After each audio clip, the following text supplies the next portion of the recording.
প্ৰথমে জলকীয়া গিটাৰ মই ঠাৰি ছিঙি লম।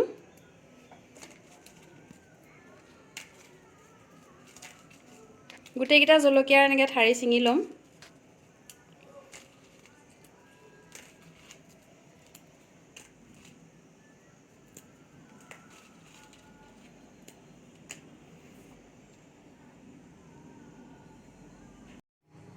নমস্কাৰ, স্বাগতম জনাইছো জুনছ ইজি কিট চেনেললৈ। আজি মই বনাবলৈ লৈছো চিলি ফ্লেক্স।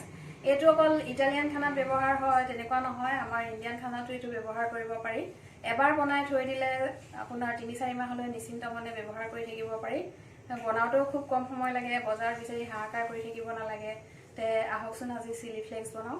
মই গেছত এখন কেৰাহী পাতিয়েই দিছো। এতিয়া আমাৰ কেৰাহী গৰম হৈ গ'ল আপোনালোকৰ লগত কথা কওঁতে কওঁতে। তে মই ইয়াত জলকীয়াখিনি দি দিম। এইখিনি ভাজিম অকণমান। শুকান কেৰাহী, ইয়াত মই তেল দিয়া নাই। গেছৰ ফ্লেমটো বেছিকৈ দিলে মানে জলকীয়াটো পটককৈ পুৰি যাব, তেতিয়া ফ্লেক্সটো মানে ক'লা টাইপৰ হ'ব।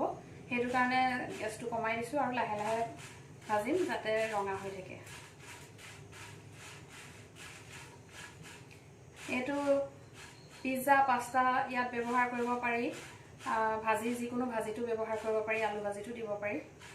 কাৰণ আমি স্পাইচি খাই ভাল পাওঁ। যিসকলে স্পাইচি খাই ভাল পায় তেওঁলোকে য'তে মন যায় ত'তেই ব্যৱহাৰ কৰিব পাৰে।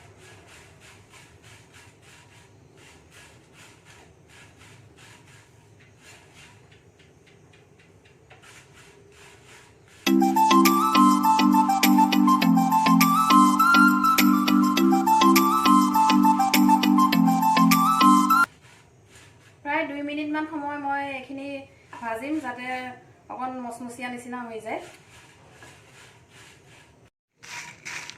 এয়া আমাৰ হৈ গ'ল। দেখিছে কালাৰটো কেনেকুৱা হৈছে। জ্বলি যাবলৈ দিব নালাগে। এইখিনি মই এতিয়া নমাই 1 মিনিটমান সময় ৰ'ম। কেৰাহীৰ পৰা নমাই মই প্লেট এখনত 1 মিনিটমান সময় ৰ'লোঁ। অকণমান ঠাণ্ডা হৈছে, গৰম ভাৱটো আছে, একদম ঠাণ্ডা হৈ যোৱা নাই। এতিয়া মই এইখিনি মিক্সিৰ জাৰ এটাত দি দিম।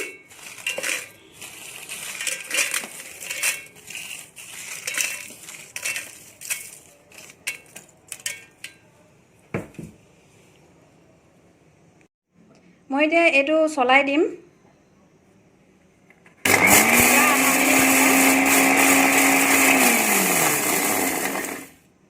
আধা মিনিটমান সময় চলাই দিছোঁ। আকৌ চলাই দিম।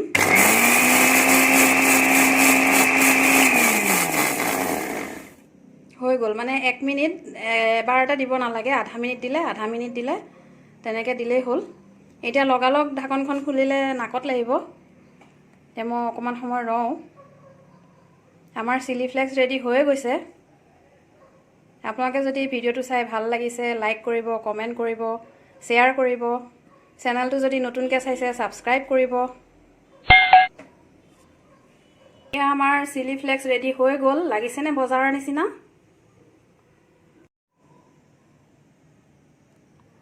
শুকান বটল এটাত এতিয়া মই এইখিনি ভৰাই দিম।